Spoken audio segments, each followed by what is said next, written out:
నమస్తే, welcome to 60. నేను రచన. మరి ఈ రోజు రెండు తెలుగు రాష్ట్రాల్లో ఉన్న వార్తాపత్రికలో ఉన్న అంశాల గురించి అయితే మాట్లాడుకుందాము. సో ముందుగా ఈనాడులో చూసుకుందాము. ఈనాడులో చూసుకుంటే మాత్రం ఆపరేషన్ సింధూర్ నుంచి దేశీయ క్షిపణుల దాకా స్వీయ శక్తిని చాటిన భారత్. మరి గణతంత్ర వేడుకల్లో సూర్యాస్త్ర రాకెట్ లాంచర్ వ్యవస్థ, బ్రహ్మోస్ మొబైల్ ఆటోనోమస్ లాంచర్ అయితే నిర్వహించడం కూడా జరిగినట్టు కూడా మనకి ఇక్కడ చాలా స్పష్టంగా కూడా తెలుస్తుంది. మరి ఈ యొక్క గణతంత్ర వేడుకల్లో చూసుకుంటే మాత్రం ఐరోపా కమిషన్ అధ్యక్షురాలు ఉర్సులా వాన్ డెర్ లేయోన్, అలాగే ప్రధాని మోడీ, ఐరోపా కౌన్సిల్ అధ్యక్షుడు ఆంటోనియో కోస్టా మరి గణతంత్ర దినోత్సవంలో అయితే వీళ్ళు ముగ్గురు కూడా పాల్గొనడం జరిగింది. మరి భైరవ్ బెటాలియన్ సత్తా, సూర్యాస్త్ర ప్రతాపం, రాష్ట్రపతి గౌరవ వందనం, ఘనంగా రిపబ్లిక్ డే పరేడ్, ముఖ్య అతిథులుగా EU నేతలు, భారత్తో సుస్థిర ప్రపంచం సాధ్యమని ఉర్సులా వ్యాఖ్య, పాల్గొన్న ప్రధాని ఖర్గే అలాగే రాహుల్. సో వీళ్ళందరూ కూడా పాల్గొనడం జరిగినట్టు కూడా మనకు చాలా స్పష్టంగా కూడా తెలుస్తుంది. మరి భారత 77వ రిపబ్లిక్ డే వేడుకలు సోమవారం దేశవ్యాప్తంగా ఘనంగా జరిగాయి. వాడవాడల మువ్వెన్నెల జెండా రెపరెపలాడింది. భారతీయ స్వీయాశక్తి ప్రదర్శనకు ఢిల్లీలోని కర్తవ్య పథ్ వేదికైంది. ముఖ్య అతిథులైన EU నేతలు మరి వీళ్ళందరూ కూడా ద్రౌపది ముర్ము అలాగే గౌరవ వందనం స్వీకరిస్తుండగా మన బలగాలు తమ సైనిక శక్తిని అయితే చాటారు అన్నట్టు కూడా చాలా స్పష్టంగా కూడా తెలియజేయడం జరిగింది.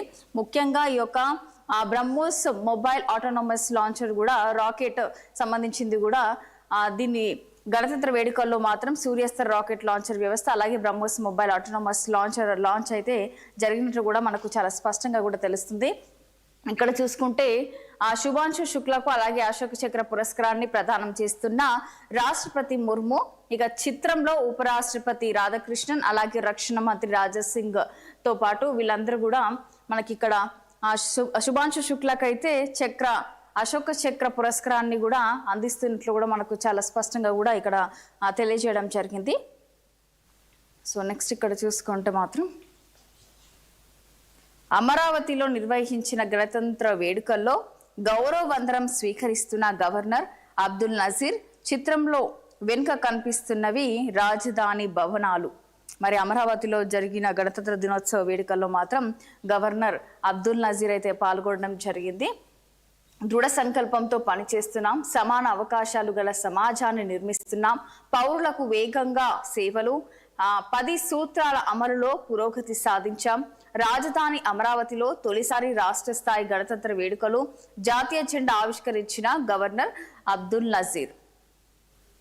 సో ఇక్కడ కూడా గణతంత్ర వేడుకల్లో పాల్గొన్న ఉప ముఖ్యమంత్రి పవన్ కళ్యాణ్ అలాగే ముఖ్యమంత్రి చంద్రబాబు, మంత్రి లోకేష్, సీఎం సతీమణి భువనేశ్వరి, గవర్నర్ సతీమణి సమీరా నసీర్ వీళ్ళందరూ కూడా ఈ యొక్క గణతంత్ర దినోత్సవంలో అయితే పాల్గొనడం జరిగినట్టు కూడా మనకు చాలా ఇక్కడ పిక్చర్ కూడా ఇవ్వడం జరిగింది.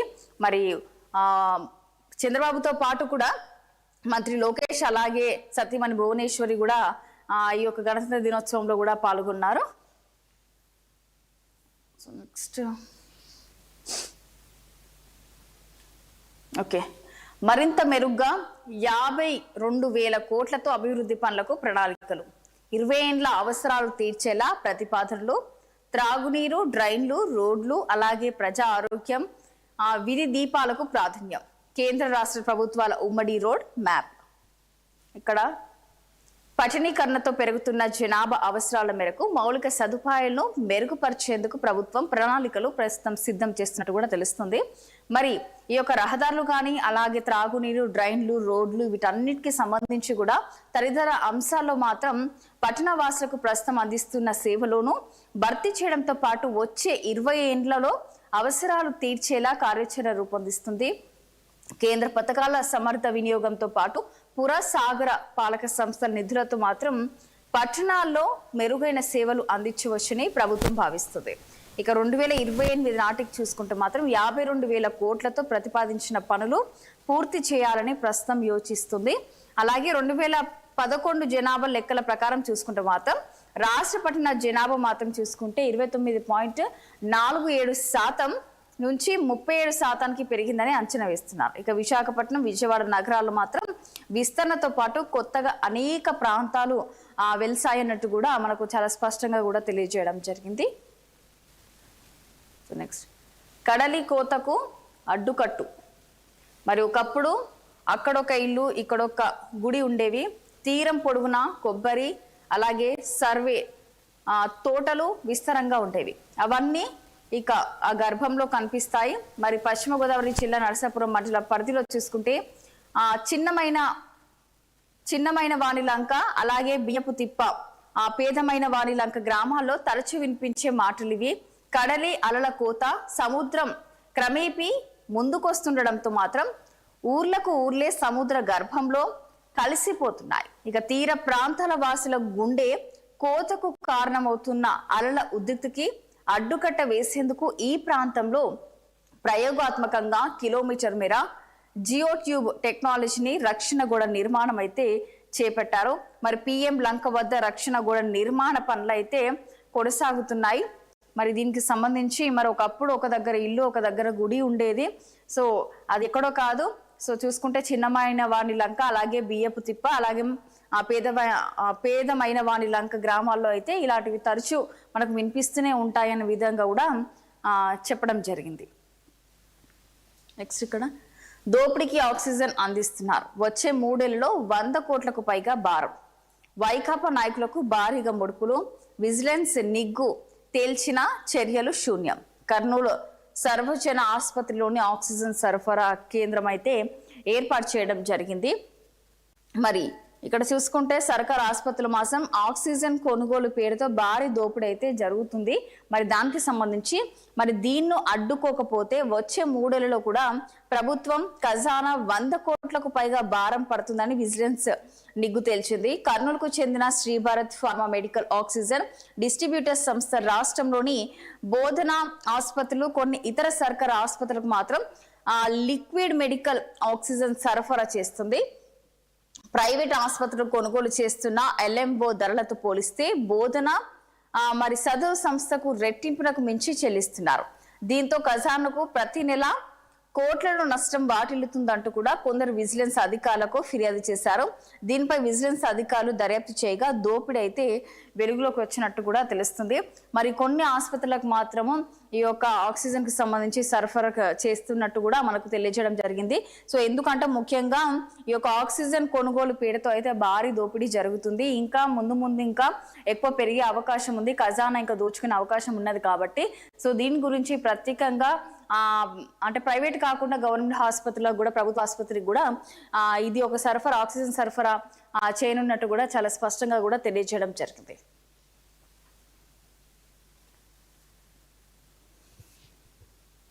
సో నెక్స్ట్ దిశలో చూద్దాము.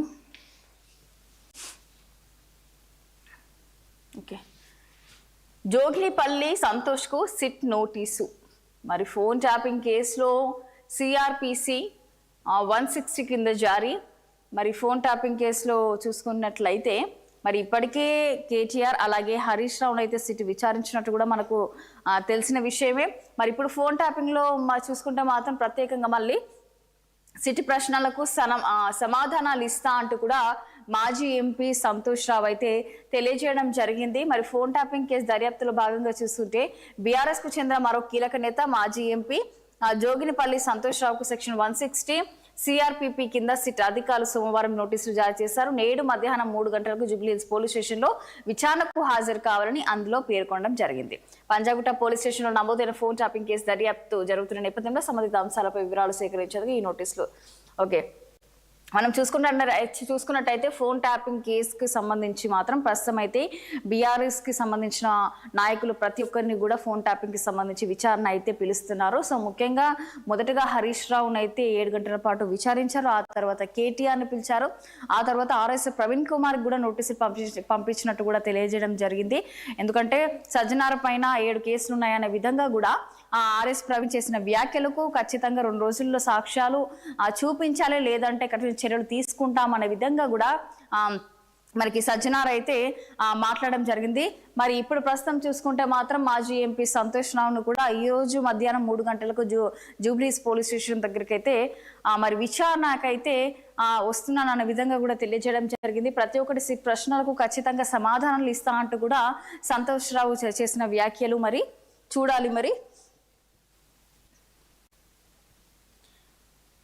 ఓకే, టార్గెట్ $3 ట్రిలియన్ జెండాను ఆవిష్కరిస్తున్న గవర్నర్ జిష్ణుదేవ్ వర్మ. అతిపెద్ద ఆర్థిక వ్యవస్థను సాధించడమే లక్ష్యం. రైజింగ్ తెలంగాణలో కొత్త లక్ష్యాలను నిషేధించుకున్నాం. 1 కోటి కుటుంబాలకు సన్నబియ్యం ఇస్తున్న ఏకైక రాష్ట్రం. సీఎం రేవంత్ రెడ్డి నాయకత్వంలో గణనీయమైన విజయాలు. గణతంత్ర వేడుకల్లో గవర్నర్ జిష్ణుదేవ్ వర్మ అయితే తెలంగాణకు సంబంధించిన ముఖ్యంగా మాత్రము సన్నబియ్యం ఇస్తున్న ఏకైక రాష్ట్రం ఓన్లీ తెలంగాణ అంటూ కూడా జిష్ణుదేవ్ వర్మ అయితే తెలియజేయడం జరిగింది. మరి రేవంత్ రెడ్డి నాయకత్వంలో మాత్రం చాలా విజయాలు, గణనీయమైన విజయాలు ఉన్నాయంటూ కూడా చేసిన వ్యాఖ్యలను చెప్పుకోవచ్చు. నెక్స్ట్ ఇక్కడ బీజేపీకి ఆరూరి గుడ్ బై. పార్టీ సభ్యత్వానికి రాజీనామా, బీఆర్ఎస్లో చేరేందుకు రంగం సిద్ధమైనట్టు కూడా మనకు తెలుస్తుంది. ఇక్కడ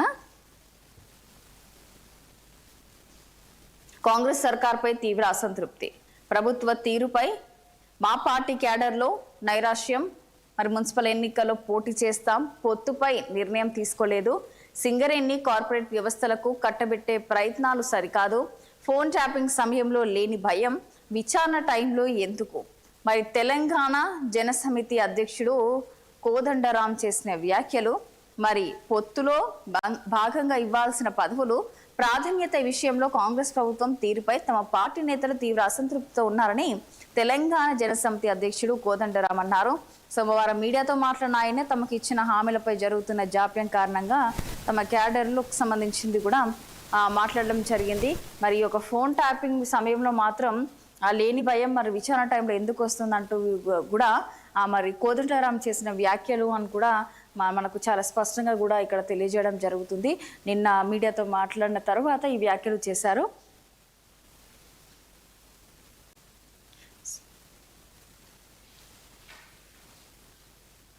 ఓకే, ఢిల్లీకి బొగ్గు పంచాయతీ. హస్తినాకు పిసిసి చీఫ్ కేసీ వేణుగోపాల్తో భేటీ. మిగతా పెద్దలను కలిసి వివరించే ఛాన్స్. పార్టీ సంస్థగత నిర్మాణం, నియామకాలు, నైని బొగ్గు గని వ్యవహారం, ఇతర అంశాలపైన కూడా నివేదిక. వచ్చే నెల మొదటి వారంలో ఢిల్లీకి సీఎం రేవంత్ రెడ్డి. బొగ్గు గన్ల టెండర్లపై జాతీయ కాంగ్రెస్ నేతలకు పలువురు ఫిర్యాదు. మరి రాష్ట్ర ప్రభుత్వం చేపట్టిన నైను బొగ్గు బావుల టెండర్ల వ్యవహారం ఢిల్లీ పెద్దల వరకు అయితే ప్రస్తుతం చేరినట్టు కూడా తెలుస్తుంది. మరి ఈ టెండర్ వ్యవహారం చూసుకుంటే కుంభకోణం జరిగిందని ప్రతిపక్షాలు బలంగా ఆరోపిస్తుండగా స్థానిక నేతలు మాత్రం జాతీయ కాంగ్రెస్ నేతలకు ఫిర్యాదు చేసినట్టు సమాచారం. దీంతో రాష్ట్రంలో సింగరేణి రాజకీయం మరింత వేడెక్కినట్టు తెలుస్తున్నది.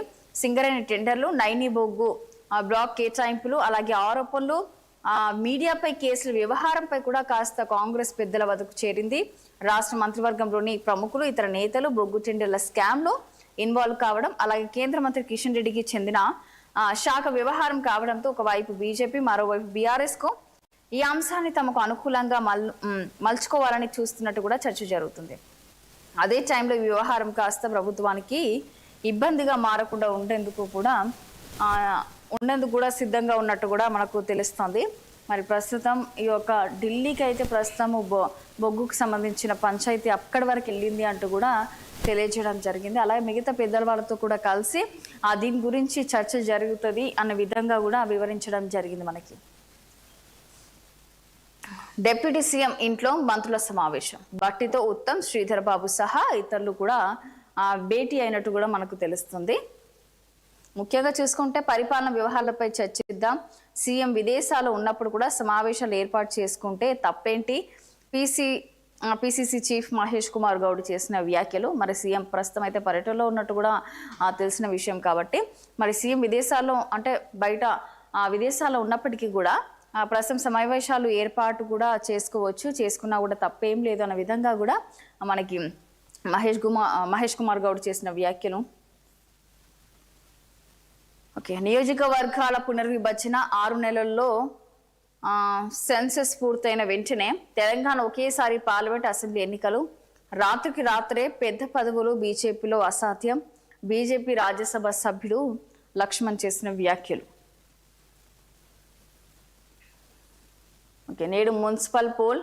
తొలుత కలెక్టర్లు, ఎస్పీలతో వీడియో కాన్ఫరెన్స్. మరి అనంతరం సిఎస్ అలాగే డీజీపీతో సమావేశం. ఆ తర్వాత షెడ్యూల్ విడుదల 2వ వారంలో ఎన్నికలు. మరి షెడ్యూల్ ఏర్పాటు సిద్ధం చేసిన రాష్ట్ర ఎన్నికల సంఘం మరి మున్సిపల్కి సంబంధించి మున్సిపల్ ఎన్నికల షెడ్యూల్ అయితే విడుదలకైతే ప్రస్తుతం రంగం సిద్ధమైనట్టు కూడా మనకు తెలుస్తుంది. మరి మంగళవారం ఈరోజు మరి ఎన్నికల షెడ్యూల్ విడుదల చేసేందుకు కూడా రాష్ట్ర ఎలక్షన్ కమిషన్ ఏర్పాట్లు చేసింది. వచ్చే నెల 2వ వారంలో ఎలక్షన్స్ అయితే జరగనున్నాయి. మరి ఇందుకోసం చూసుకుంటే ప్రత్యేకంగా అవసరమైన ఏర్పాట్లను ఎస్సీసీ జిల్లా యంత్రాంగం పూర్తి చేశారు. మరి ఎన్నికల షెడ్యూల్ విడుదల భాగంగా నేడు కలెక్టర్లు అలాగే ఎస్పీలతో ఎన్నికల కమిషన్ రాణి కుముదుని వీడియో కాన్ఫరెన్స్ ద్వారా పరిస్థితిని సమీక్షించనున్నారు. అనంతరం సిఎస్ అలాగే డీజీపీ మున్సిపల్ శాఖ కార్యదర్శులతో సమావేశం కానున్నారు. అనంతరం షెడ్యూల్ విడుదల చేయనున్నట్టు సమాచారం. 15 రోజుల్లో ఎన్నికల ప్రక్రియను కూడా పూర్తి చేస్తున్నట్టు కూడా మనకు తెలపడం జరిగింది.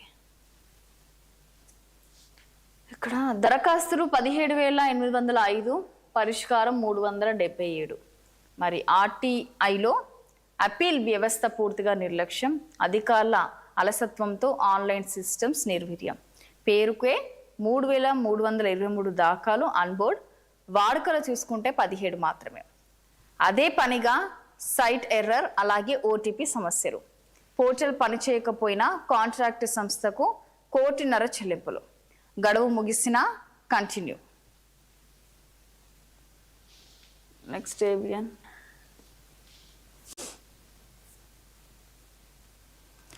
భారత్ EU స్వేచ్ఛ వాణిజ్య ఒప్పందం. మరి ఢిల్లీలో గణతంత్ర దినోత్సవ వేడుకల్లో మరి ఉర్సులా వాన్ డెర్ లెయోన్తో ప్రధాని మోడీ కరచాలనం. మరి నేడే శిఖరాగ్ర సదస్సులో అధికారిక ప్రకటన. డొనాల్డ్ ట్రంప్ విచ్చలవిడి ఆంక్షల నేపథ్యంలో ఒప్పందానికి విశేష ప్రాధాన్యం. రక్షణ రంగంలోనూ ఇరుపక్షాల భాగస్వామ్యం. ఉద్యోగుల కోసం యూరోప్కు వెళ్లటం భారతీయులకు ఇక సులువు. అవగాహన ఒప్పందం కుదిరే అవకాశం. ప్రపంచ సుస్థిరతకు భారత్ కీలకం.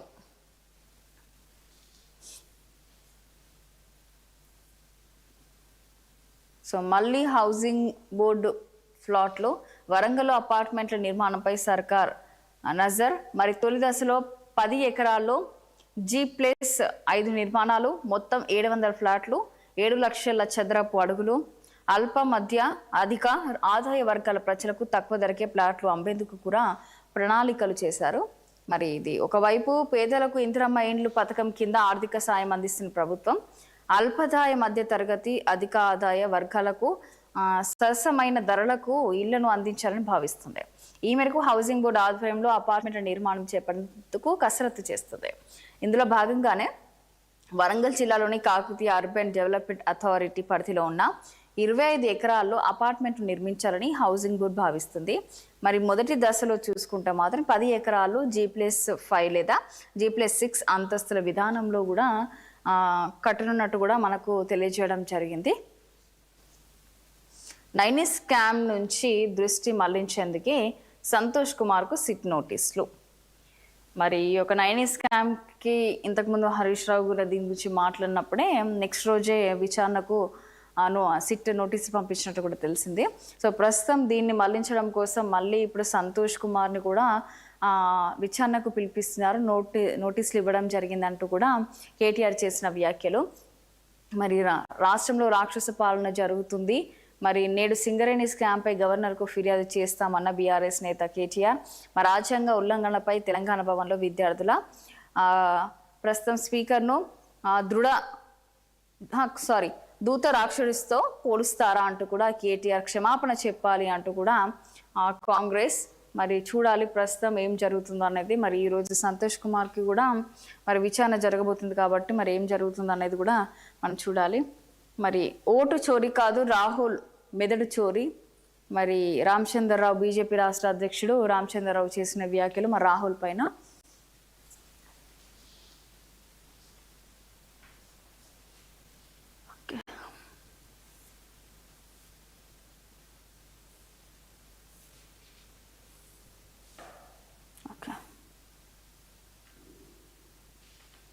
ఇక గణతంత్ర వేడుకల్లో సింధూర స్ఫూర్తి.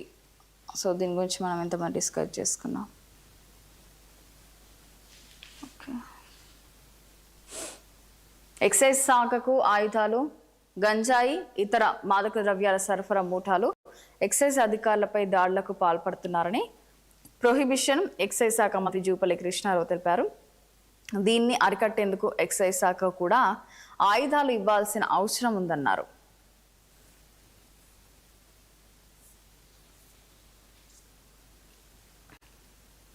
మహిళా ఉద్యమం బలపడాలి, సామ్రాజ్యవాదం మతోన్మాదంపై పోరాడాలి. ఎస్ఐఆర్ మహిళా హక్కులను కార్యాలయానికి నిరసించిన మహాసభ. 5వ జాతీయ సమావేశాల్లో 4 తీర్మానాలు ఆమోదం. 5వ జాతీయ సమావేశంలో మాట్లాడుతున్న జాతీయ ప్రధాన కార్యదర్శి మరియు దావలే, అలాగే చిత్రంలో అధ్యక్షురాలు పీకే శ్రీమతి, రాష్ట్ర ప్రధాన కార్యదర్శి మల్లు లక్ష్మి మరియు మాట్లాడడం జరిగింది. ముఖ్యంగా మహిళా ఉద్యమం బలపడాలి అనే విధంగా కూడా ఈ యొక్క సమావేశంలో మాట్లాడారు. ఫామ్లో లేని ఆయిల్ పామ్ లక్ష్యానికి దూరంగా సాగు. ఆయిల్ పామ్ సాగుకు మొగ్గు చూపిన 12,519 మంది రైతులు. ఇప్పటివరకు రాష్ట్రంలో ఆయిల్ పామ్ సాగు విస్తీర్ణం 2.83 లక్షల ఎకరాలే. 3 సంస్థల తొలగింపు, ఒత్తిళ్లతో తిరిగి ఒక్కో జిల్లాకు నియమించిన ఉద్యాన శాఖ. మరి ప్రస్తుతం రాష్ట్రంలో పెరిగిన నీటి వనరుల నేపథ్యంలో రైతులకు దీర్ఘకాలిక ఆయుధాన్ని అందించాలనే ఆలోచనలతో మొదలుపెట్టిన ఆయిల్ పామ్ సాగుకు రైతుల నుంచి ఆశించిన స్పందన అయితే ప్రస్తుతం లభించడం లేదు. మరి బీఆర్ఎస్ ప్రభుత్వ హయాంలో ఆయిల్ పామ్ విస్తరణకు చర్యలు ప్రారంభం కాగా, కాంగ్రెస్ ప్రభుత్వం అధికారంలోకి వచ్చిన తర్వాత కూడా అదే దారిలో నడుస్తుంది. మరి రైతులకు రాయితీలు ఇవ్వడం ద్వారా ఏటా కనీసం 1,00,000 ఎకరాల విస్తీర్ణం పెంచాలని ప్రభుత్వాలు భావించినప్పటికీ ఎక్కడ వేసిన గొగ్గలి అక్కడే ఉన్నట్లు ఉంది. మరి ప్రభుత్వం సంస్థ ఆయిల్ ఫీడ్కు తోడు ప్రైవేట్ కంపెనీలకు జిల్లాలను అప్పగించడం ద్వారా ఆయా ప్రాంతాల్లో పంట విస్తీర్ణం పెంచాలని చేస్తున్న ప్రయత్నం సత్ఫలితాలు ఇవ్వడం లేదు. మరి 13 ప్రైవేట్ కంపెనీలకు 31 జిల్లాలకు అప్పగించినప్పటికీ 7 ఏళ్లుగా ఎదుగు బొదుగు లేని పరిస్థితి ఏర్పడింది. ఆయిల్ పామ్ పంట విస్తీర్ణం పెంచాలని ఏటా ప్రైవేట్ సంస్థలకు లక్ష్యాలు ఇచ్చిన ఫలితం అంతంత మాత్రంగానే ఉంది అంటూ కూడా రైతులు ఆవేదన వ్యక్తం చేస్తున్న పరిస్థితి కూడా మనం చూస్తున్నాం ఇక్కడ. ఓకే,